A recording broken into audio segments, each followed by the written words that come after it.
Le réclame du chrétien, un impact social de sa foi. Mais il ne s'agit pas de n'importe quel impact.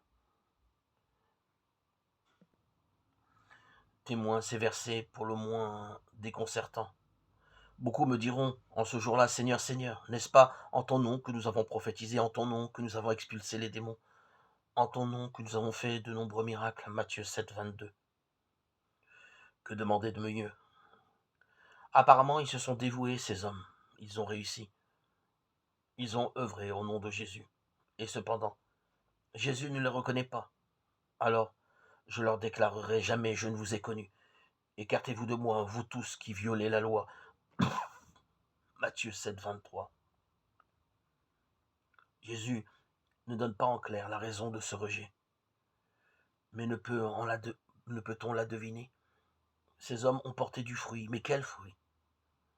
Déjà, les versets précédents évoquaient ce problème. Gardez-vous des faux prophètes qui viennent à vous sous des dehors de brebis, mais au-dedans sont des loups ravisseurs. C'est à leurs fruits que vous les reconnaîtrez. Cueille-t-on des raisins sur les épines ou des figues sur les chardons? Matthieu 7, 15, 16. Quels sont-ils ces fruits que Jésus ne reconnaît pas comme authentiques? Le critère pour en juger ne peut être que la miséricorde. Il peut avoir des réalisations politiques, sociales, économiques, qui connaissent quelques succès sans pour autant comporter de miséricorde. Séduire les hommes de manière périphérique, se dévouer pour satisfaire un besoin affectif, œuvrer pour donner libre cours à un besoin d'action. Toutes ces motivations peuvent rendre un homme opérationnel et l'amener à des réalisations louables. Mais si ces motivations ne sont pas épurées, l'action ainsi réalisée est sans lendemain, parce que sans profondeur ne peut atteindre le cœur que ce qui vient du cœur. Et se repose l'éternelle question du discours sur la montagne. Qu'y a-t-il dans le cœur?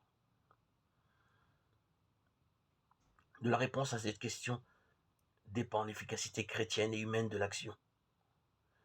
Ceux qui ne proposent qu'une paix d'apparence violent la loi, car la loi a miséricorde reçue et donnée, réconciliation fondamentale. Une société ne peut se construire sans ses assises, sinon elle est vouée à l'échec à terme. Elle répond à quelques désirs illusoires et momentanés, non aux questions capitales de l'homme. Ce sont de faux prophètes, ceux qui se contentent de replâtrer la vie de l'homme et celle de la société, et qui en tirent une notoriété personnelle.